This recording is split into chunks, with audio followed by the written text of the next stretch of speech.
We're dying to. I'm so hood. Alright. You can lead a horse to water, but you can't force it to drink. This goes hand in hand with the Chinese proverb, teachers open the door, but you must enter by yourself. I'm going to talk to you about an experience that I have with myself about this proverb and how it goes hand in hand. Talk about how actual teachers at school, they can give you all the materials, but you can't. You are the one that has to learn, and then your parents, how they can give you all the materials and the same thing.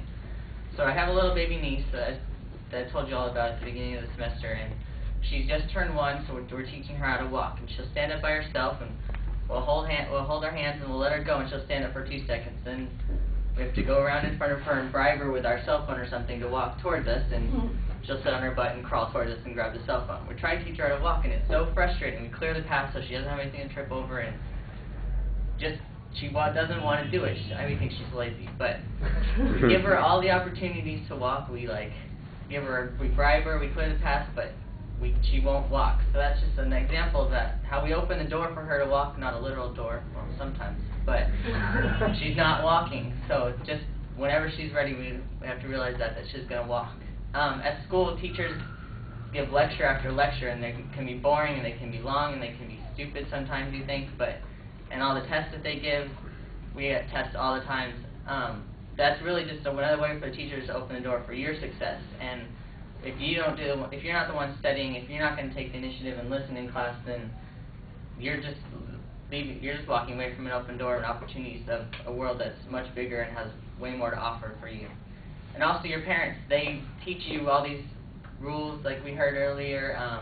Stupid rules that you think that you hate them and your kids because all the dumb rules, like you can't walk across the street or stuff like that. Those are really just stuff opening the doors for you in the future when you have the choices to make without your parents there, because the door's been open for the right and wrong, and you're the one that has to end up making the choice.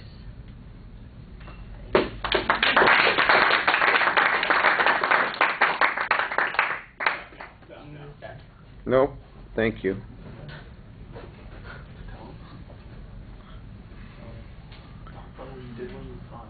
I'm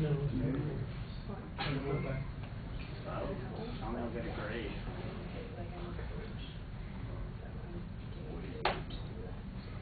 Did you watch Boston Eagles?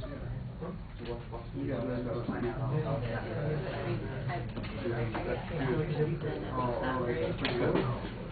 I gotta do a play.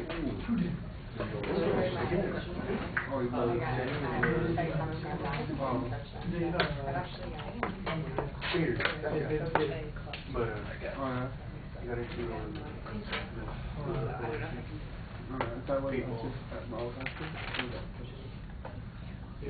maybe like a little bit. We got like 32 cents an hour. So let's do well.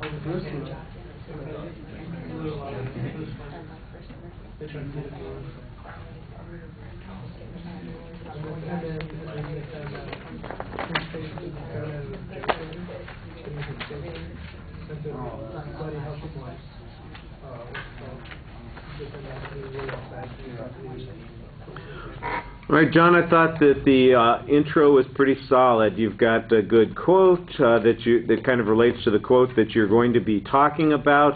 You've got an interpretation, so you tell us what your point of view is, and there's a solid setup of what the structure is going to be.